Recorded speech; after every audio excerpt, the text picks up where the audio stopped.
Hey everyone, welcome to the Mighty Books Podcast, where we sit down and chat with mighty authors about their books, message, writing successes, struggles, and other relevant authorship topics. I'm your host, Ryan M. Oliver, author of the Beasts of Men and Gods series. Now let's get started on today's chat. This episode of the Mighty Books Podcast is featuring Dr. Michael Gross. Dr. Michael Gross is an author, professional keynote speaker, transformational coach, and entrepreneur.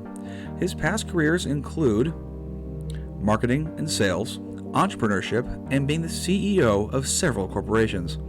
He has also been an instructor and professor at City University, Bellevue, Washington, where he taught courses in economics, marketing, and business communications.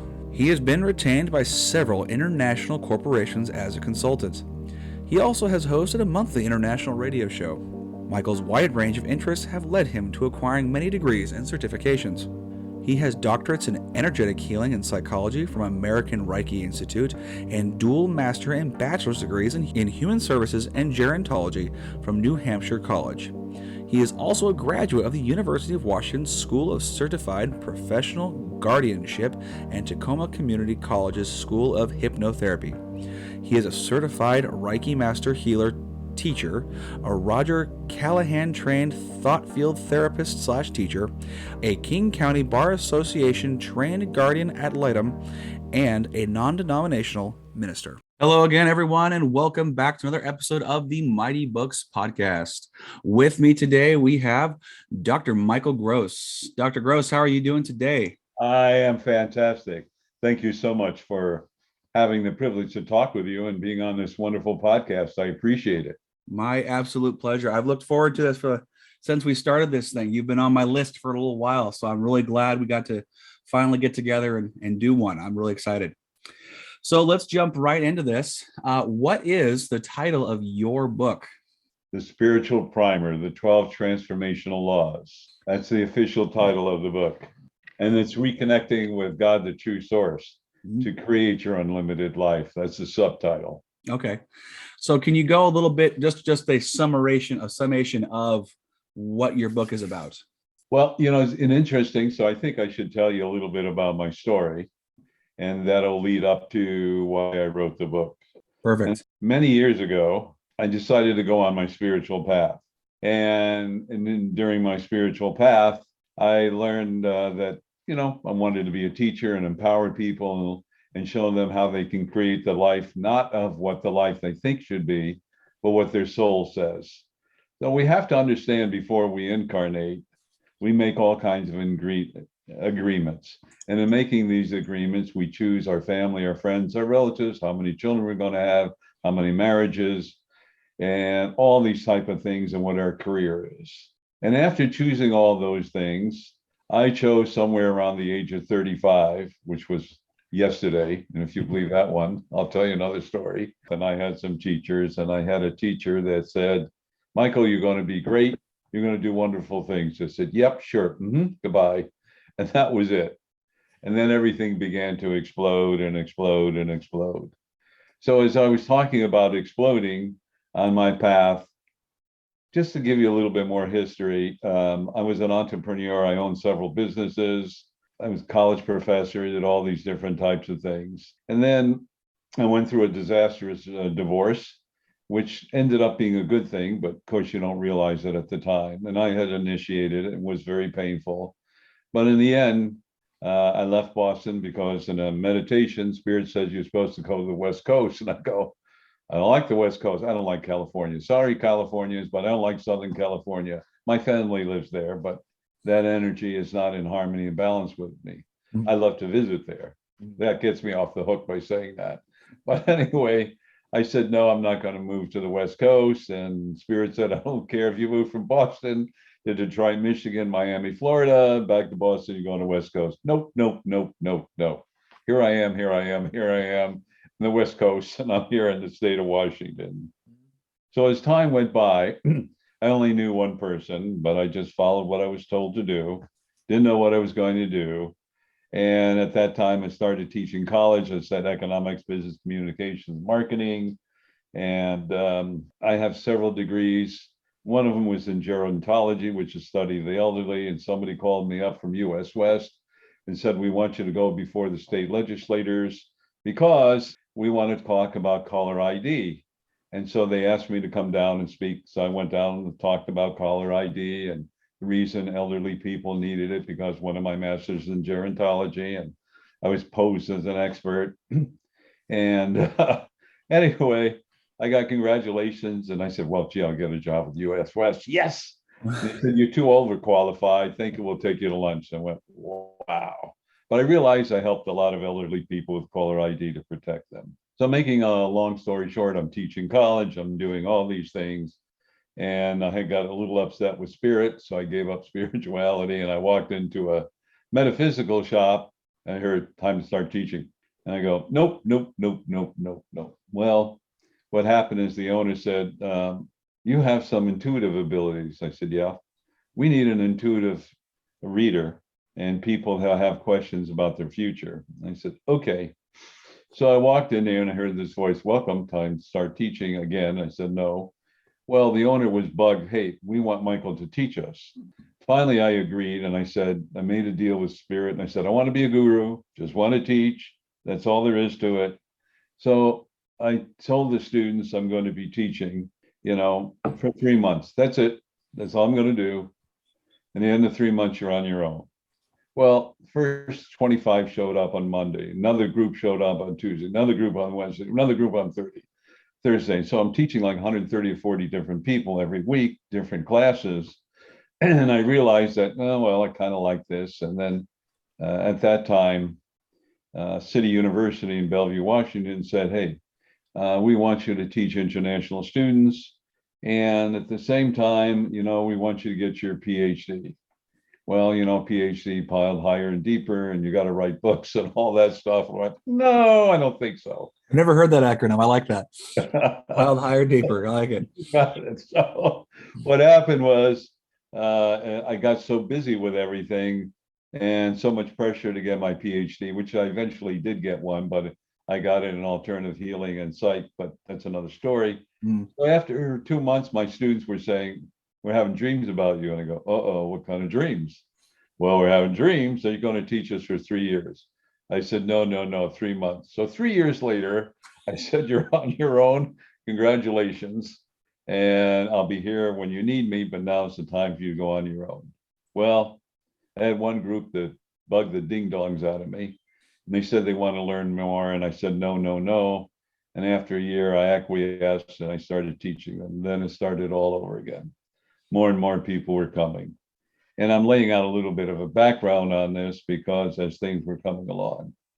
And actually, it's wonderful how God, the true source, really works. And my wife said, let's open up an angel shop. I said, what do we call it? Michael's Angels. And I don't know. So we had an angel shop and it did very well. And I still did my teaching in the shop, had a huge back office. And then she said, let's give it up. I'm tired of this. So we closed it down. Then she came down with cancer, which eventually caused her demise. But in the interim, I gave up my practice. I actually physically carried her on my back and, just been with her, and it was a wonderful experience. And then she eventually, I don't like the word die, it's called birth out of your body. So she birthed out of her body. Right.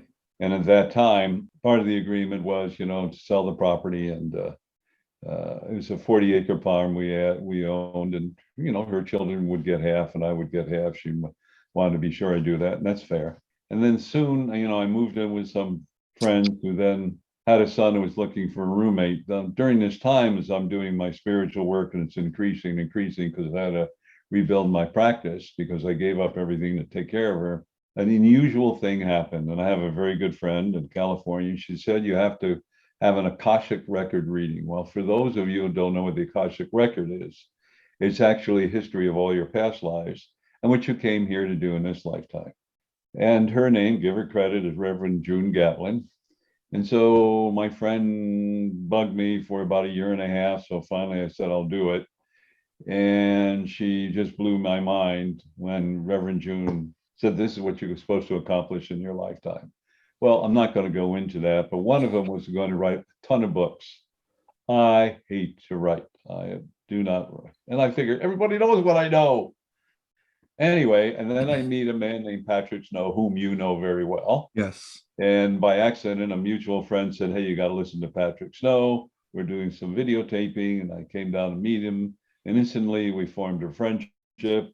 And I realized that we had been close in a past life. And then all of a sudden, I'm flying out to Maui, staying at his house, and he's doing a workshop on how to write a book.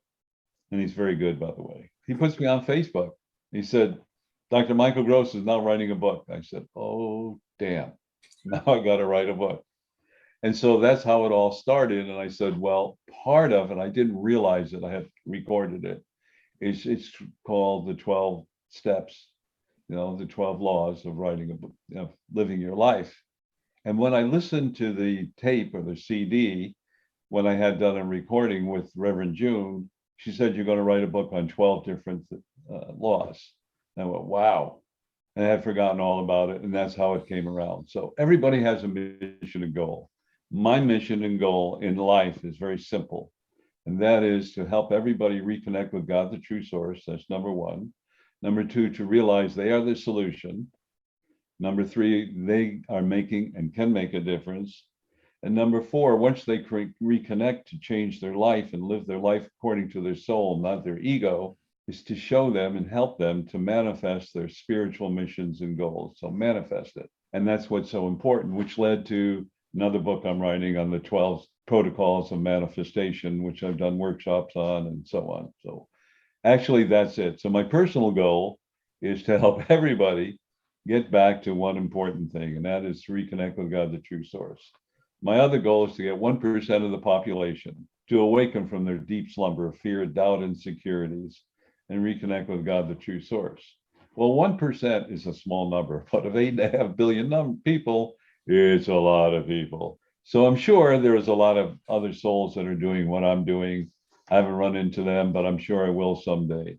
But the point is, everybody, I'm not going to go into a long explanation except the 100th monkey syndrome. And, 1% of the population now gets ignited, and the other 99% or whatever the percentage will be will fall into place. So the 100th monkey syndrome is very, very simple. It takes me about 1.5 to 2 minutes to explain it. Scientists would go to the South Pacific, to these deserted islands, where there were nothing but monkeys, and they would bring food and observe their social behavior. So by mistake, as they were unloading some of it, because they didn't really want to go on the island, some of it fell in the sand and water. And the older monkeys wouldn't touch it. The younger monkeys looked at the bananas, washed it in water, peeled it, and ate it. And eventually the elders did. So 2 years later, they go to another Pacific island. They hadn't been there. And the same thing happened. And the monkeys automatically, en masse, took the bananas that dropped into the sand, washed it off, and ate it. Well, the 100th monkey system says, if one person gets it, others will get it. And how do they get it? Well, of course, we're communicating mentally and emotionally 24/7. I mean, look at kids, how they take to computers. Like they take to it like a duck takes water. And, us, a little bit older, we're a little challenged and we have to learn things. And it takes a little bit longer. And I've watched children and they just get it so fast. So one of the things we need to understand is we are communicating with each other energetically. So really, what does that mean? Or if you doubt it, you ever go to a party and you go to the party and you don't want to be there, you're tired, you're exhausted, everybody's up. And 10 minutes later, you're up and joyous. So you go to work, you're happy, and everybody's depressed. 10 minutes later, you're depressed. So we're communicating with each other energetically at frequencies and vibrations. And that's what happened to the 100th monkey. And that's what's beginning to happen once I get the 1%, whether I do it alone or jointly.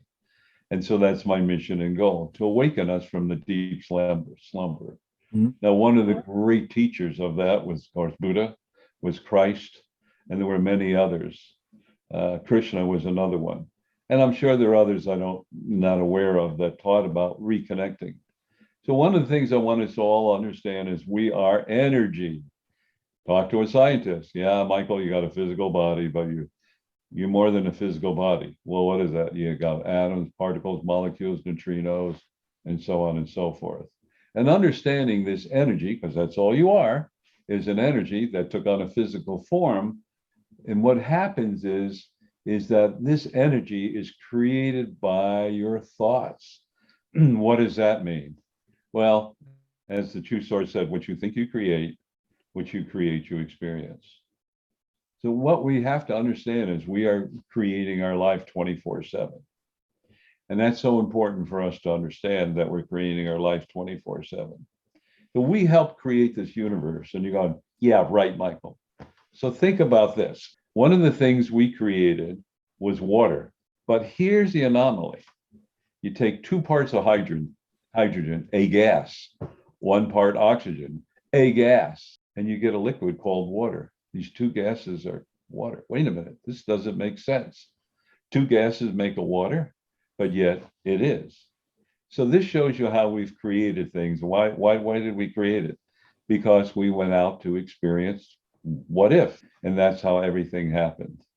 So understanding that we are atoms, particles, molecules, they have an intelligence.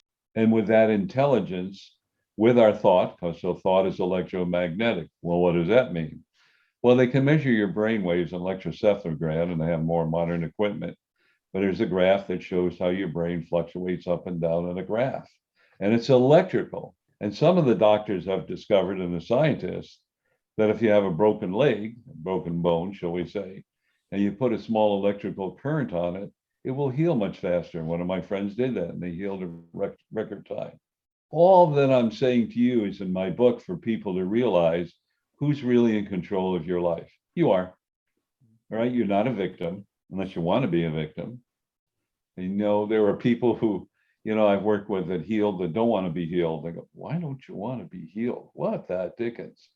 But everything's a payoff. So if they don't want to be healed and they get sympathy, then what happens is they get a lot of sympathy. That's their motivation. So I thought I'd share something before I moved out here. I was in the nursing home business. And I had a head nurse, and my head nurse said, Dr. Gross, sympathy is in the dictionary between sin and syphilis. Mm-hmm. It really cracked me up. But when you think about it, it's just an illusion.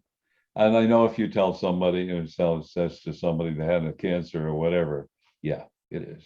So I thought I'd share another little story, and that is with my deceased wife. So she came to me, and she said to me, they did a breast exam, and they found a tumor. Is it cancerous? And of course, don't worry about it. 2 days later, I wake up in the morning and I hear this voice, Michael, she has cancer. Oh boy. So I didn't tell her because she's going in for the biopsy, obviously. And they called her the next day and she said she has cancer. So I sat her down and I said, well, I'm sorry to see this. And one of the gifts I have is I can see inside the body. And when I looked inside the body, these tumors looked like squids. They're very soft and mushy. And then we regressed her because you see, all sickness, all illness starts with some type of an emotion, which the emotion causes the body to be dis-dash at ease, which causes the body to be dis at ease, which causes a disease. So there's progression. And 8.5 years ago, at that time, she got an argument with her ex-husband. They were driving out of the driveway. He pushed her out of the car and she said she wished she was dead. So now we have the operation. We go to see the doctor.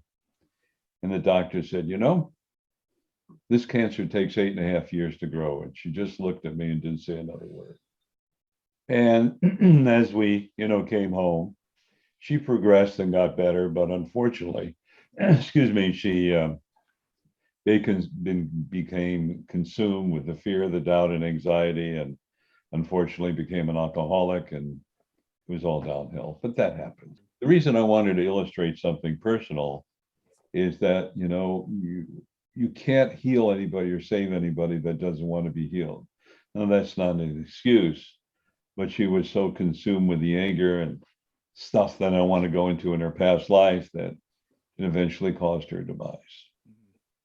So that's part of the reason I wrote the book too, is for people to realize that they're in control of their life. Now, in our Akashic records, the reason we incarnate is severalfold. One is because we have a spiritual mission and goal. Two, we have karma. And I'd like to address karma. So karma is neither good or bad, although sometimes it gets a bad rap. Karma is nothing but an experience. It's like going to dinner in an Italian restaurant and you either like the food or you don't like the food. But karma is to empower us, to learn about self-worth, self-love, and self-esteem. That's what I came here to learn, every one of us. And how do you learn it?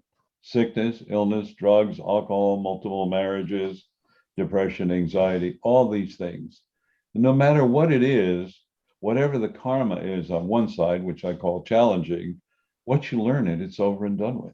That's it.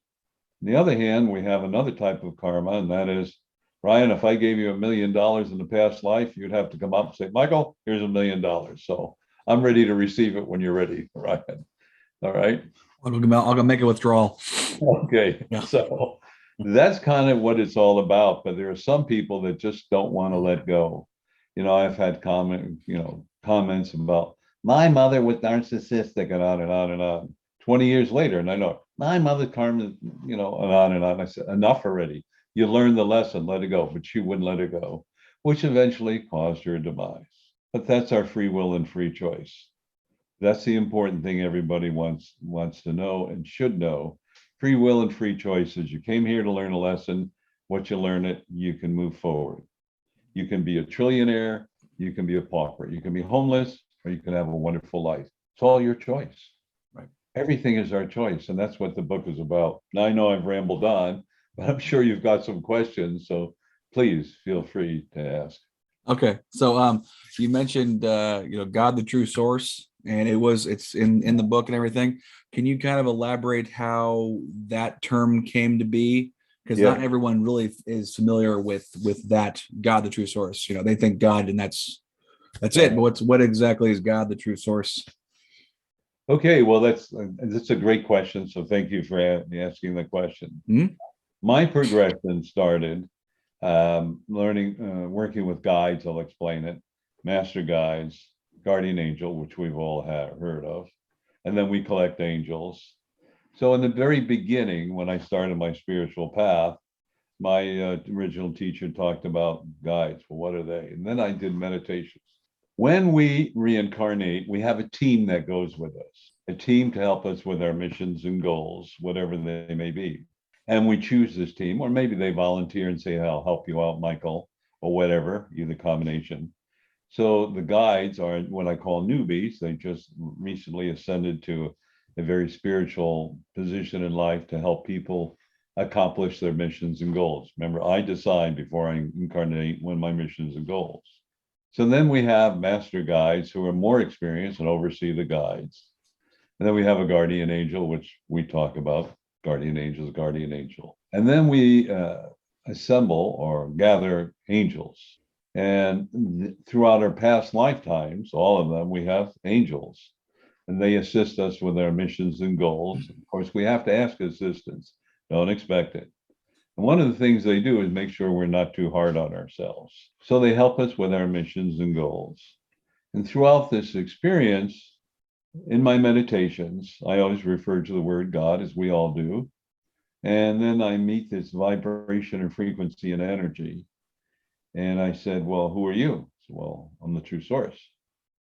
Oh, well, are you God? Well, Michael, you can call me God, but really, I don't like the term. I said, well, why? Well, let's see. Hitler said God's on my side. Mussolini says God's on my side.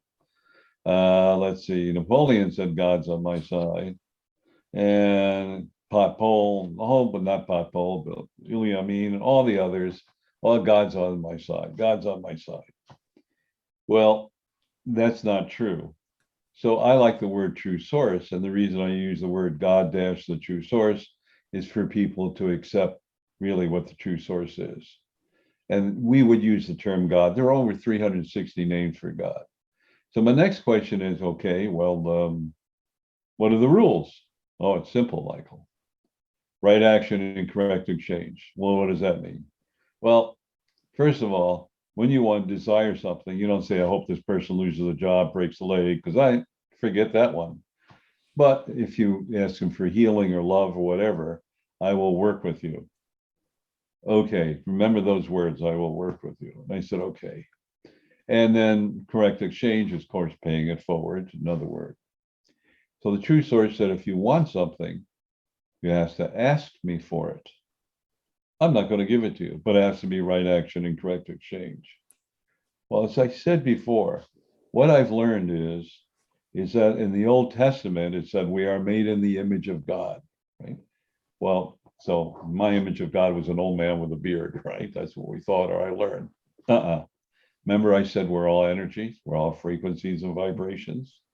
So figuratively speaking, in our vernacular, we have the DNA of the God seed within us. So we're all an aspect of God. Remember, we're made in the image of God. And then Jesus Christ said, the kingdom of heaven is within. That's another hint that we are part of God, or God, the true source, and that we're an aspect. And then he said, my Father and I are one, which means we're all part of God, the true source. So that's why I use that terminology. And most people some are offended, some aren't. But, when they ask me, what's the difference between spirituality and religiosity? Religion or religiosity is somebody else's rules and regulations. And you have to have faith to believe in it. It's like Moses walking on water. Well, can you prove it? Of course not. But you have to have faith. Or Jesus turned water into wine. Well, can you prove it? No, you have to have faith in it. And actually, they did do those things. But on the other hand, what we need to understand is that as an aspect, or we have the seed of the God source within us, is that I explain we have free will and free choice. We ask for free will and free choice, which means we can do anything we want. Okay. However, we ask for the law of karma, like, hey, we mess up, we have to understand. So law of karma is nothing for you to understand. Like if I stole money from someone, I'll come back and they'll have to steal money from me. Oh, I got it. Now I understand it. But we have to understand that God, the true source, is unconditionally loving, allowing, and non-judgmental. So therefore, is go out and create. And God really doesn't punish us. How can a beautiful, loving energy that's unconditionally loving, allowing, non-judgmental, which is what Jesus taught in other avatars, why would they punish you? Think about it. That's an oxymoron. So what we have to understand is there's no punishment, the law of karma. So when I screw up, it's like, oh, great. God goes, God's the true source. Michael screwed up. He learned a new lesson. Isn't that wonderful? But because God, the true source, is unconditionally loving, allowing, non-judgmental, we have that law of karma. That's how we understand things. So if we look at the word hell, it goes back to the Hebrew word, being buried in a garbage dump. That's what it means. And in Hebrew, the word sin means miss the mark. And somehow or another, it got changed around and all kinds of things happened. So my job is to help everybody reconnect with the God's the true source and to manifest their spiritual mission and goals and change this planet, which is part of my goal, from a figurative place of confusion, anger, to one of the Garden of Eden, which mean a place of love and joy. And that is happening. We are the fifth root race. What does that mean? There are 4 other root races. And they talk about the giants in the Old Testament. Well, that was the 4th root race. And by the way, guess what? They are finding in Mexico skeletons of people that are 20 and 30 feet long, or tall, if you will. So actually, although mythology said the giants roamed the earth, they were really roaming the earth.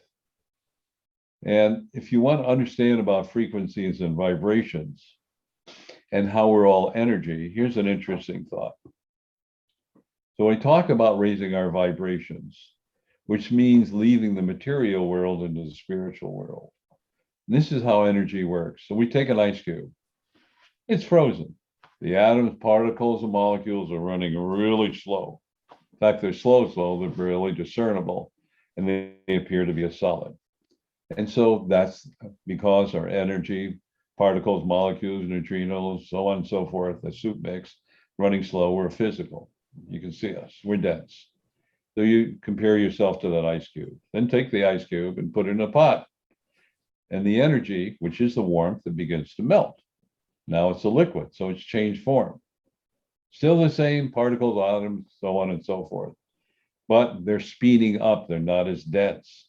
Now you add more energy to it, so you put it on the stove and add heat to it, and it begins to boil. The energy changes again, it's speeding up, and then begins to boil further, and it turns into steam. You see the steam rise, but after a while, you can't see the steam, but the water looks like it's evaporating. And if you hold your hand high enough above the pot, little water droplets will get on the palm of your hand, and they'll drop on the pan or wherever. Now you reduce the speed of the energy by reducing the heat, and some of the water droplets of the steam go back in the pot, and it slows down the atoms, particles, etc. And as it's slowing down now, it becomes more liquid. And then it stops boiling and it becomes a little more liquid and the steam disappears. And then you slow it down more by throwing it in the freezer. And that's how we understand how energy. So when you raise your vibrations, you're going into another realm of energy and frequency, which is that of what I call the God, the true source, or spiritual. And once you learn, that's what happens when you meditate. You actually go to a different vibration and energy. So have I confused you, Ryan? I'm always confused. That's okay though. All right. You did a good job. I was born confused. I said, why am I here? Yeah, exactly. Well, we have. I'm so curious. It's more or less just because I'm just confused. No, you did a good job. That explained it. So what feedback have you gotten from the spiritual primer from readers? It's been pretty phenomenal, as I say. It's been very well received. There are a Great. lot of people have questions, and I love questions. Mhm. And all I say to them is, whether you accept it or not, be open to the possibilities. So when you're open to it, you begin to have different kinds of visions and thoughts. You know, I'm going to give a little plug, but anyway, one of the things that I do is on the the second Saturday of every month, I do a mass consciousness healing. And my goal is, it starts at, here's the advertisement, at 9:55 a.m. Pacific Standard Time, and it goes to 11:01. And what I do is give a little introduction. After I give the introduction, the next thing I do is help people go through a guided meditation. And then I don't speak for at least 45, 50 minutes, maybe 55 minutes. And you feel this energy of love. I mean, it's so incredible going through you, encompassing the earth. And when you do that, it's like when you come back, it's like, oh my gosh, you feel so happy and joyous. But my concept is, we become a conduit for God, the true source of unconditional love. It goes through our heart and out and touches everyone. When I say everyone, the animal, mineral, vegetable kingdom, Mother Earth, and all its inhabitants. And this energy is incredible. It makes a lot of changes. And one of the persons that decided to go on it was a very, very religious person and didn't believe in reincarnation. And she said, I have to share this with you. As I was working and spreading the love energy, my deceased mother and father came to me and gave me a message, and only she would know the message. I said, wow. So it really changed her life. And that's what it's all about, changing our lives and changing the lives of everyone around us. So I'm going to use this as a little commercial, because this is part of my mission and goal, Mhm. and it's very, very important. So the telephone number I'd like to share with all of you, if I may I? Yeah, of course. On the Mass Consciousness Healing, second Saturday of every month, is area code 202-926-1059. And that's done on conference call. That's 202-926-1059. Then it's going to ask you for an access code, which is 125446 hashtag or pound. 125446 £. Now, I'm going to suggest you use this number for another reason, and that is every Tuesday evening from 6:30 p.m. to 7:30 p.m. Pacific Standard Time, I have what I call the Words of Wisdom call-in. And what you do is you call in on not on Zoom, but you call in on freeconferencecall.com. And then what happens is you ask questions, and I attempt to answer the questions about spirituality, and I deliver a 10-minute message. And there are now over 255 10-minute messages. And I'd like to give you another number, which you can access at any time, like you're in a car, you're bored, you need some motivation, you're stuck in traffic. So these are all audio. And that number is 434 300 4170. That's 434 300 4170. And the access code is the same, 125446 #. Then it's going to ask you what number you would like to listen to. So it's any number between 3 and 255.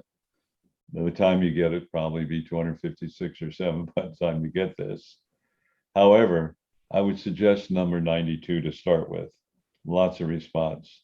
And also you can go to YouTube, Michael Gross, YouTube, and you'll see some of the messages that I have for you. And I know you've had TU Nap on, Mm-hmm. and every Sunday evening at 7 o'clock, we do a live little podcast and we deliver a message. So you can go on YouTube as well, looking up michaelgross.com. Can I do one more thing? Do you mind if I add one more thing? No, go ahead. I will get this information from you too. I want to put it in the comments and everything so people can access this as well. So what you can do is, if you want to check out my website, and it's Dr. Michael Gross, no period, small case, drmichaelgross.net, and you can see my website. And I'd appreciate all of you, because remember, you are the solution and you can make a difference. One of my mottos in life is, if you don't know where you're going, you can't get lost. And we all laugh, but I'm not here to impress you. I'm not going to talk about my resume. You can see it on my website, but I've done so many things and traveled so many places, and it's never been planned. I know my soul planned it consciously. Nah, I didn't know that. So when we let our soul direct our life, we turn mush into sweet honey. So just a metaphor. But go ahead, Ryan. Do you have any more questions? Thank you for letting me speak so freely. Yeah, of course. Yeah, no, that's the whole point of this, is to make sure you get everything you're doing out there. That's why I'm doing this. So to parry off of what you mentioned about you're doing your calls and everything, you're also a coach, yes? Yes, thank you. I'm a transformational coach. What does that mean? That's a good question. When I first started, I was called a spiritual teacher, first a teacher, then a spiritual teacher, then a psychic, then an intuitive, and on and on and on. So terminology changes. And so as a transformational coach, all of us came to learn, like I said, about self-worth, self-love, and self-esteem. But we all have some baggage. And what I'm blessed with the gift is to help you discover your baggage, work as a team with you to remove this baggage, to enlighten you. But also, if you want to really grow spiritually, have workshops or teach you or whatever, either one-on-one or in groups, to re-empower yourself to reconnect to the true source and to realize that you're not stuck in life.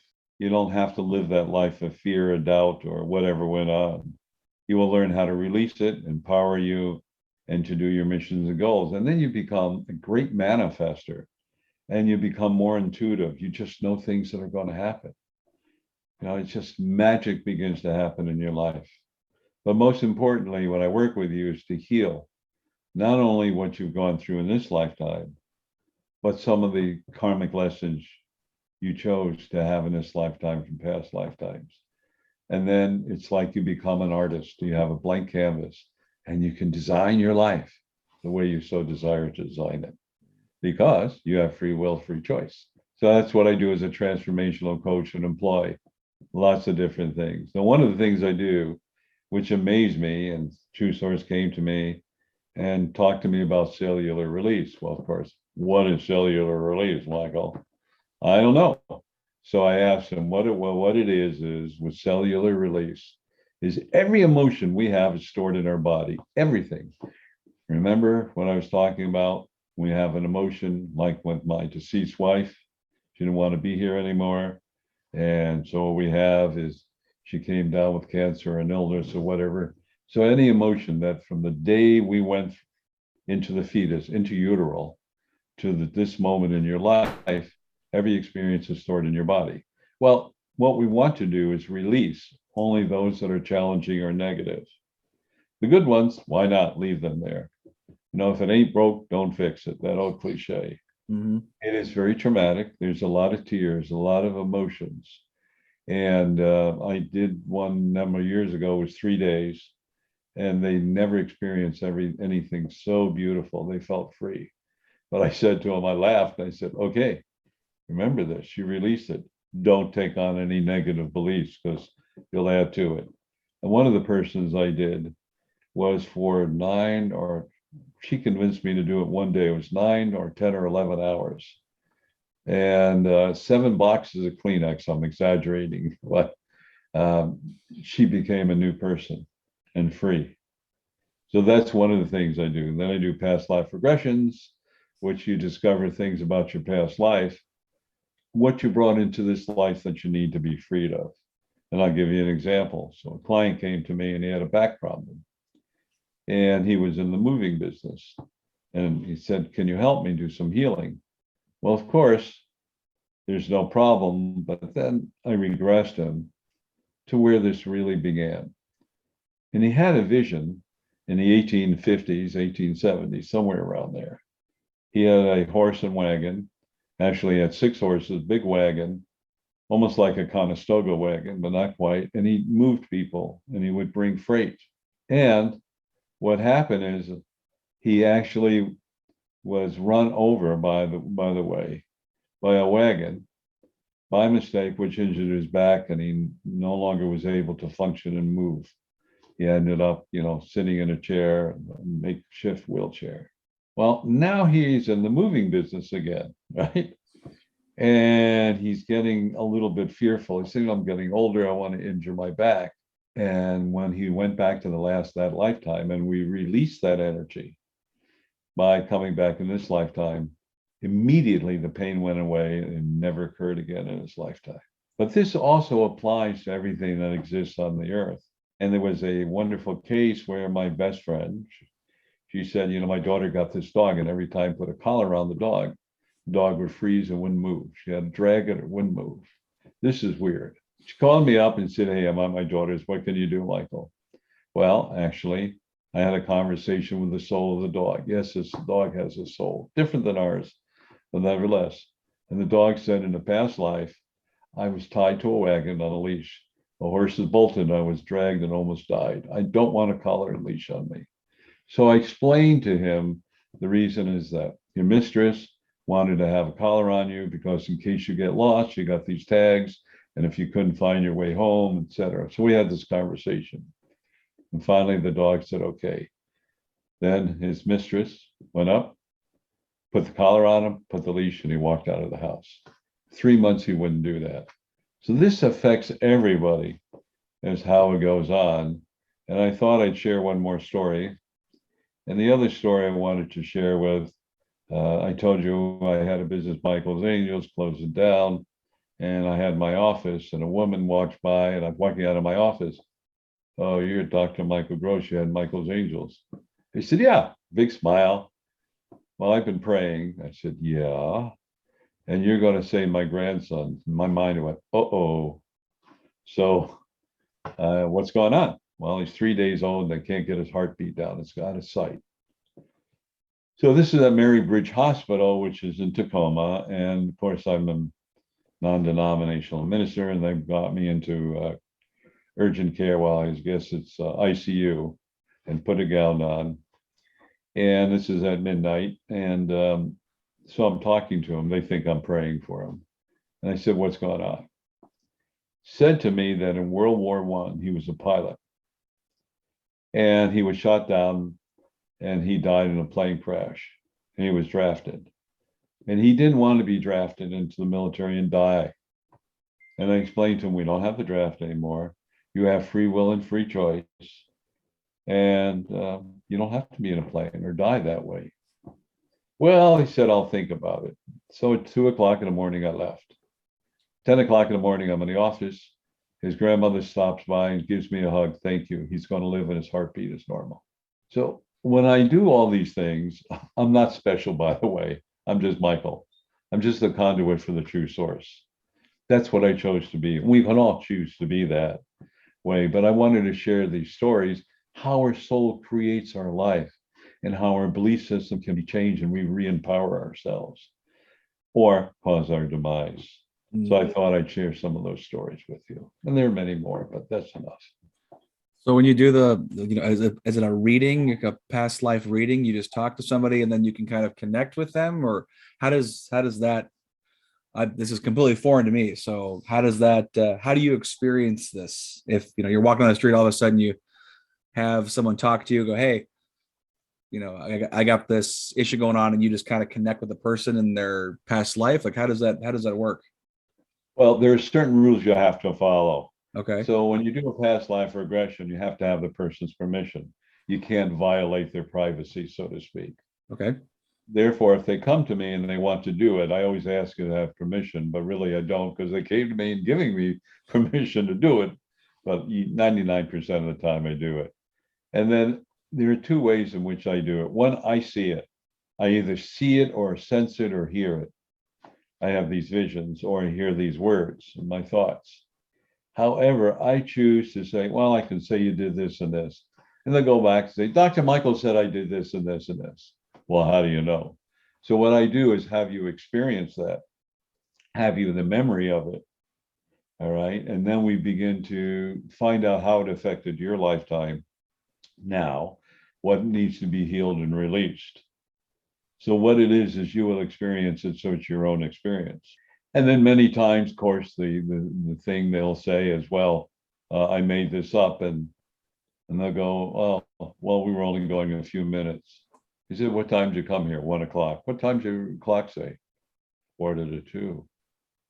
I've been doing it for this long. It seems like 5 minutes. I said, yep.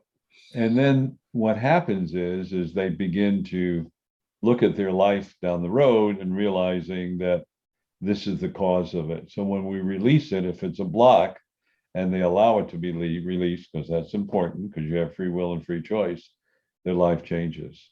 If you look at people that are carpenters, they have this real innate ability to be an excellent carpenter. When I regress them, they were one of the builders of the pyramids. So they brought that memory of that gift in that lifetime into this lifetime. Or perhaps they were a carpenter in a past life or whatever it may be, and then have that gift to be able to do that. Mm. So that's kind of the way it works. Now, sometimes when I'm doing an intuitive reading, I'll have a flash right in front of me. And this flash will be in front of me and say, oh, in a past life, this occurred. Recently, I was invited onto a podcast with Korean people, and they were talking about every country's got their stuff. And all of a sudden, I had this image, and I see a man about 1500. He's in a white tunic, white slacks. He's got wooden shoes. He's got his hair tied back in a bun. And he said, I'm going to help the Korean people. This is around 1500, 1550. And of course, the guest that had me on, she said, oh my God, this is so-and-so. He freed Korea from the invasion of other countries. So it's like, whoa, just came to me. I didn't even expect it. And the same thing would happen when I was in Brazil. This man came to me and said, the corruption in Brazil, and I'm going to help bring the energy and the angels and guides to change this. And the person was one of them that freed Brazil from the yoke of, the Portuguese and so on and so forth. And I mean, these names come out of nowhere. I don't even know their name. I don't even know Korean names. But this is a gift that helps empower people. Interesting. That's very interesting. So is that also part of the coach? That's also part of the coaching as well and everything like that too? Yes, I incorporate all that. Okay. I'm sorry to go into some depth and everything, but I want it to be really clear. Yeah. And understand how it really works. Sure. So I want to touch on, you mentioned earlier about you writing a second book. What can you go into that real fast? Oh, thank you for asking. Yeah. Second book is the 12 Manifestation Protocols. Okay. And again, here, the true source of 2020. Let me just think, 21. That's after COVID has started. Nope, 2020. I think COVID started, Yeah, right? it was 2020. Well, Right. for in the US, it was 2020. So what happened is, as it was getting to full gear, and I didn't know it at the time, I told everybody I'm going to teach the manifestation, how to manifest in your life. And at that point, it was only 8 classes. And everybody groaned, yeah, it's too long. And then 8 weeks were what, it's over already?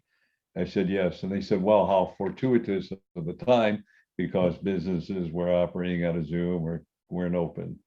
And then I was asked to repeat it in 2021. And this was 12 weeks long. And True Source said, we're going to go deeper into this. So everyone's baggage, all the stuff, I have to tell you, it was so honored for me to be part of it. There were tears, there's things that were releasing, and their whole life began to change. And I do a reunion, and I said, how can I help you? And they said, Michael, no, our life has changed now. Now we know how to create our life. And part of that's my mission and goal, to empower you to do your mission and goal. And everything we do is a manifestation. Every thought is a manifestation. Do you ever think, hey, I'd like a spot in front of Kohl's or Macy's? I don't want to go there. And then you forget about it. You drive your car. Oh my gosh, there's a parking spot in front of Macy's or Kohl's. Or, geez, I wish this would happen. All of a sudden, something happens. You know what? It's no happen chance. You created it. One of the things one of the cliches, the true source said to tell everybody, are you a servant of your fears or are you a master of your life? We really got to think about that. Thank you for answering that. When is this new book going to be available for people? The 12 manifestation protocols will be available between September and October. Okay. And the reason I'm saying that is because people don't realize you write the book, then you have to go to an editor who looks over the English. Then you have to go to a layout person who lays it out on the computer. Then you have to go to the printer. And then you're at the mercy of the printer, depending upon how much work they have. Yeah. And then of course, you go to the publisher, another publisher, and you have a New York publisher that handles it. So it's a whole process. I'm hoping it'll be done before then, but I'm about 1/3 of the way through, but hopefully I'll be doing it. Now I am coming out with the second edition of the Spiritual Primer in about 45 days. Great. And you can go to my website and order it or go to Amazon.com. They're all out of my books now. So they're waiting for my new book. Excellent. Excellent. And then one last thing before we want to wrap up. I know you're working with TUNAP on is it a nonprofit? Yes. Okay. Can you talk about that real quick too? Absolutely. Thank you. Okay. Yeah. So Spirit came to me and said that you're to set up a 501c3, which is a nonprofit. Okay. And I never question anything anymore because I've learned it doesn't work. I'm going to end up doing it anyway. So I formed the 501c3. This is an amazing story in itself. And I'm going, okay, so we're looking at buku bucks to do this. And one of my students said, oh, I'll help you do it. I'd like to do the research. So she started researching it. We put our heads together. And we actually got the designation from Uncle Sam actually in 7 months, which is amazingly fast time to get a 501c3 set up. So again, everything's divided in the number 12. So with 12 different things we're going to accomplish. So here I get this 501c3. What am I going to do with it? Well, I know it's a nonprofit. Meanwhile, I have the honor of coaching TUNAP. And I'll give her a plug. She wrote the book, Healing the Holes in Your Soul. And I know you've interviewed her. Yep. It talks about abuse. Well, of course, I learned a lot about abuse. I'm kind of naive, but now I learned so much. And she educated me. And a light bulb went off, and the true source said, that's going to be the first fundraising, grant writing you're going to do is on abused women, children, and men. And then at that point, I decided that I would make her director of that program. So we're getting started and we're working on it. Some people have donated generous amounts of money. But when you look at what's happening, there's 1 to 12 areas we'll be working on. One of them is abused women, children, and men. What do you got to do? Well, a woman comes to you, usually has 2 children. She's running away from the abuse. She has no money. What are you going to do? Well, of course, we're going to put her up in a hotel. And then we're going to do some counseling about self-worth, self-love, and self-esteem for her and her children. Make sure she has a vocation, get her an apartment, pay for the apartment so she's able to get a job, then be able to be free to have a job and find a new life and joyous and happy. It's a huge, daunting undertaking. Requires buku bucks. On the other hand, I know True Source told me to do it.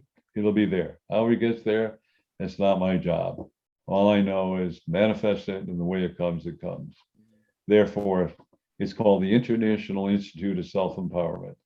We call it TISE, TIISE, the International Institute of Self-Empowerment. You'll probably be hearing more about it, those who listen to your podcast, but also follow me on Facebook or to you. So thank you for asking. You're welcome. And again, I want all that information so I can list it for everybody who listens in and takes a look. So I'm going to dive in the last question we got for you today. And I think you already touched on it, but I wanted to reiterate where, if people want to read a copy of the Spiritual Primer, where can they find it and where can they read it? All right. Well, Amazon.com, you know, is all sold out of it. I am sold out of the books. I can send you an ebook if you want, if you contact me. But it's great reading. Of course, I'm prejudiced because I wrote it, right? Well, what else would I say? Right. I hope you say it's good. But it's actually a workbook. So there are questions for you to write down. Mm-hmm. So if I were you, just contact me at my website, drmichaelgross.net, and just put in the information. I'll send you an ebook. But when it's out in print, I would say it's really to get it in print because you're going to write your notes and you're going to refer to it. Tia has told me she's read it 3 or 4 times and keeps learning something new. And I'd like to share this with you, and it blew my mind when this happened. And after I wrote the book, I meditated and asked Jesus Christ to bless it. And actually, I saw him walk up, put his hands on the book, and blessed it. Whoa, what an honor. I mean, it just blew me away. But what was interesting, when the person who was doing the editing of the book, Tyler Tischler, he said he could feel the energy and vibrations off the book. He could, and he's a non-believer. It's an amazing book. It's inspired by God, the True Source, and its 12 manifestation protocols. And when my new book comes out, maybe you'll interview me again. Hint, hint, hint, hint. Mm-hmm. And we'll talk about the book. Yeah. Yeah, that's the whole point of this. Is anytime you got new works coming out, there is no limit to how many interviews I'm letting people do. Just you got new content, you got new information, new message, new updates on your nonprofit. I'm here to facilitate that. So that's my whole purpose with this podcast. Well, first of all, I want to thank you because you are opening the door for people to talk about their books, to re-educate the people, to change their thinking, whether it's a spiritual book or a business book or whatever it may be. Yeah. We can never stop learning. There's always something new. Absolutely. And you are doing a phenomenal job. You're the catalyst to help us do it. So I want to thank you because that's really, really important, Ryan. My pleasure. So thank you. Yeah. No, thank you for that too. I appreciate it. I appreciate it a lot. Okay. Well, is there anything else you'd like to wrap up, a final thought before we close out today? Yes. And the final thought I want to share with you is we all have a branding. Newer is what we're known for. And so my branding is you are unlimited. So I want you to think about that. And I'd like to share this with you, how it affects me before I started branding that. When I was growing up, my mother said, Michael, you can do anything, you can do anything. Yeah. And 2 years ago, I began to look at my life and I kept hearing these words, Michael, you can do anything. Well, when you read my resume, or resume as I call it, How did Michael do all these things? The answer is, I don't know. But the answer is this thought that I was subliminal thought, Michael, you can do anything. Then when the true source started saying, share that you are unlimited because you are, then I realized, boy, if my mother said to me that at a young age, you're unlimited, well, I can do anything. So here's what I suggest. Look in the mirror before you go to sleep. Look in the mirror, because anything you say reflects back to you tenfold. And you say, Michael, you are unlimited, whatever your name is, or Ryan, 7 times. Why would you do that every night?